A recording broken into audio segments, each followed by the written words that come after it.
Carmelo Anthony once said, and I quote, "Every morning you have two choices. Continue to sleep with your dreams or wake up and chase them."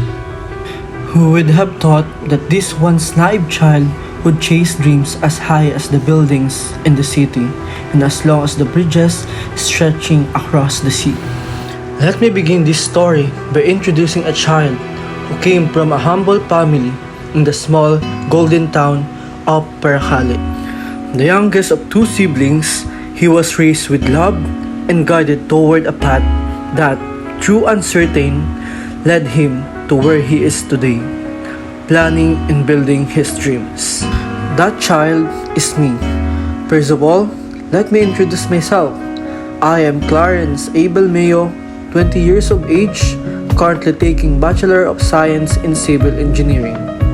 Each one of us carries a story, one with a beginning, a middle, and an end.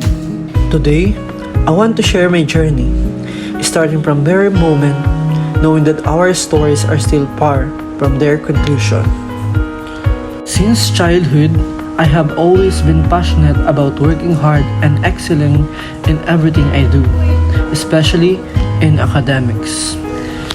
Before entering college, I was the type of person who enjoyed solitude.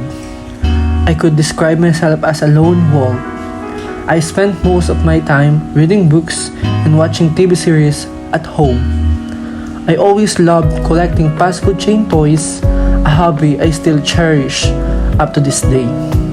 My greatest passion back then was creating art, and I once deeply loved it.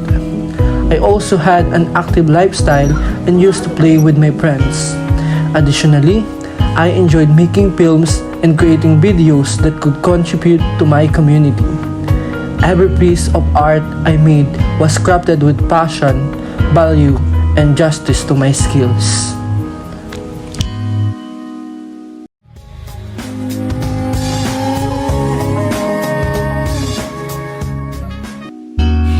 I am the type of person who burns my own candle to give others light. But everything has changed when I entered senior high school. It was then that I discovered my passion for science. I immersed myself in research and experiments, met people from different schools, and unexpectedly found myself making new friends. Once a lone wolf, I had now become a social butterfly. One of the biggest challenges I faced was constantly transferring schools, adjusting, meeting new people who were better than me, yet still striving to excel in academics. But the best thing that ever happened to me was passing the DOST scholarship examination. It was through this opportunity that I met new friends and became part of a strong and solid organization. However, entering college was a completely different experience. One that left me overwhelmed, especially as I pursued civil engineering. At first, I had considered taking a medical-related program, but due to certain circumstances, I found myself stepping into this uncertain world of engineering. Now, as a second-year civil engineering student, I continue to push forward not because I have an option, but because there's no escape.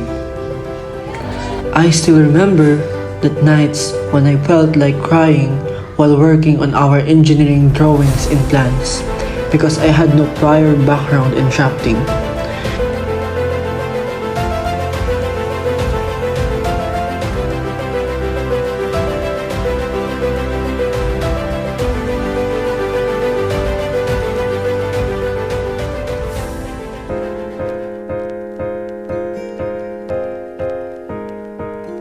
During my first year, my constant thought was, I'm going to shift courses. But thankfully, I didn't. Why? Because I had friends, new and old, who stood by me and helped me through this journey. Over time, I began to step out of my shell. I became more outgoing and even started traveling to different places, sometimes on my own. These moments became my way of taking a break from the exhausting and overwhelming demands of my engineering studies, a chance to pause and recharge. The road I chose is a step as towering buildings and as difficult as the paths they stand on. But I know I can overcome it. I choose engineering and I must finish it what I started. I have come this far and I hope none of us get left behind. I created this video as part of our Contemporary World course and my expectation is to learn more from it. I hope the topics are engaging because my favorite subject in high school was history, which is closely related to this course. I also hope this subject becomes a breath of fresh air from our exhausting mechanics, engineering mathematics, AutoCAD, and drawing subjects. To end my humble advice to students who are striving in life, choosing their paths, or experiencing the same journey as mine is this. Always push beyond your limits. Stop doubting yourself. I, too, have struggled with self-doubt, but you will never go far if you don't believe in yourself. Don't be afraid to try new things and make changes, because in this world, the only things that remains constant is change. Go with the flow of life, but find your own way to navigate the rushing waves. Not every problem has an easy way out. Sometimes, the only way forward is to face them head on. And most importantly, always look up and stay true to who you are. As Carmelo Anthony once said, every morning you have two choices.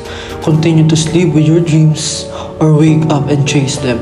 So do what you can do today because today is the beginning of tomorrow.